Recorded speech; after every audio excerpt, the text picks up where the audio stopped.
Doctor Yunus ডেকেছেন দুইজন উপদেষ্টাকে, আসিফ মাহমুদ সজীব ভুঁইয়া আর হচ্ছে ওকে দুজনকে ডাকবার পর তাদেরকে খুব খোলাখুলি বলছেন যে তোমরা যেগুলো করছো আমার থাকা সম্ভব হবে না, হয় তোমরা থাকো না আমি থাকি, কাজ তো করতে পারছেন। প্রধান উপদেষ্টার সাথে বেশ কয়েকজন এনসিপির নেতা দেখা করেছেন, নাহিদ ইসলাম দেখা করেছেন। বিবিসি খবর বলছেন নাহিদ ইসলাম বিবিসিকে বলেছেন যে প্রধান উপদেষ্টা পদত্যাগের কথা ভাবছেন। মানে সব মিলিয়ে কি একটু অস্থিরতা লক্ষ্য করা যাচ্ছে কিনা? কি অদ্ভুত ব্যাপার, নাহিদ ইসলাম বাইরে এসে কিভাবে বলেন, তাও বিবিসিকে যে প্রধান উপদেষ্টা পদত্যাগের কথা ভাবছেন, এটা যদি সত্যিও হয় তার তো বলা উচিত না। আমরা সবাই জানি যে এই এনসিপিকে ডক্টর ইউনূস একভাবে প্রমোট করেছেন। উনি তো ডাইরেক্টলি বলেছেন যে এরা যে কষ্টটা করেছে সেই অভ্যুত্থানের সময়, তারা একটা ভালো কিছু পেতেই পারে, তাদেরকে সেই সুযোগ দেওয়া উচিত, আমি দেব তাদেরকে সে সুযোগ, এবং তিনি সেই সুযোগ তাদেরকে দিয়েছেন।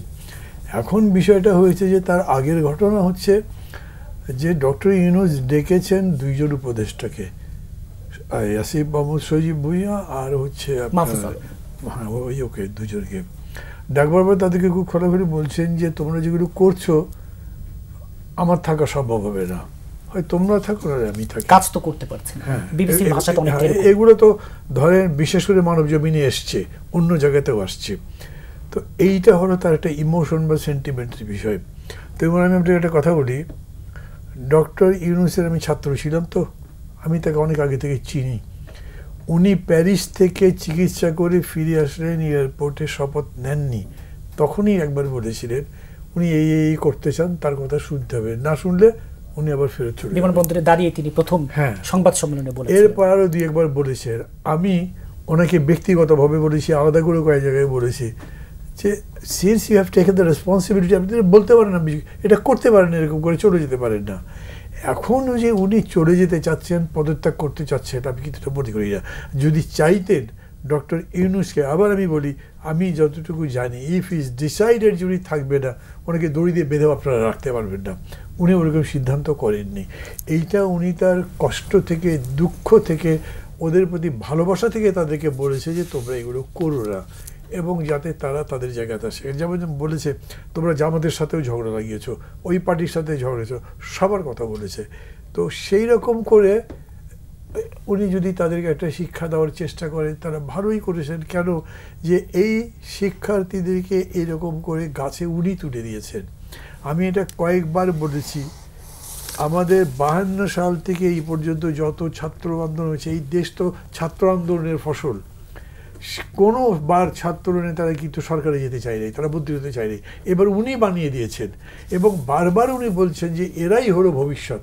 এবং উনি নিজে 86 বছর বয়স, কিন্তু উনি কখনো বয়স্ক লোকদের অভিজ্ঞতা, শিক্ষা, এগুলোর মূল্য দিয়ে কথা বলেন, নিজের দুটো একটা সমন্বয় রাখবে, শুধু তাদের কথা বলেছেন। অতএব খুব মনের কষ্ট থেকে এইটা বলেছেন, তার বেশি কিছু না।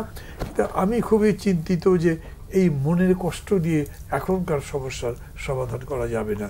কারণ এখন প্রশ্নগুলো আসছে পলিটিক্যাল, যেটা তার প্রথম থেকে বোঝা দরকার ছিল। আমি একদিন প্রেস সেক্রেটারিকে বললাম যে দেখেন ভাই, আপনারা একটা জিনিস বুঝতে পারছেন না, গভর্নেন্স ইজ পলিটিক্স। উনি কিছুক্ষণ আমি তাকিয়ে থেকে বলে যে খুব একটা ঠিক কথা বলেছেন। আমি বললাম আপনি প্রথম বুঝলেন দেখি? তো না, মানে এরকম করে ভেবে দেখিনি। তো এইটা যে রাজনীতি, সেটা যদি উনি বুঝতেন, তাহলে এই সমস্ত ক্রাইসিস যে এখন দেখছেন, এগুলো আগে থেকে উনি হ্যান্ডেল করে করে, সলভ করে করে এগুতে পারতেন। এখনও পর্যন্ত এটা কোনো পলিটিক্যাল অ্যাপ্রোচ নেই। আপনি বলেন, প্রধান সেনাপতি সরাসরি কিছু কথা বলেছেন যা গভর্নমেন্টের ডিক্লেয়ার্ড পলিসি বা অ্যাকশনের বিরুদ্ধে যায়, তাদের তো কোনো বক্তব্য নেই এ ব্যাপারে। আবার উনি যেটা বলেছেন প্রধান সেনাপতি, তার মধ্যে এই নির্বাচনকে নিয়ে এমন একটা কথা বলেছেন যে মেজরিটি পলিটিক্যাল পার্টির ডিমান্ড।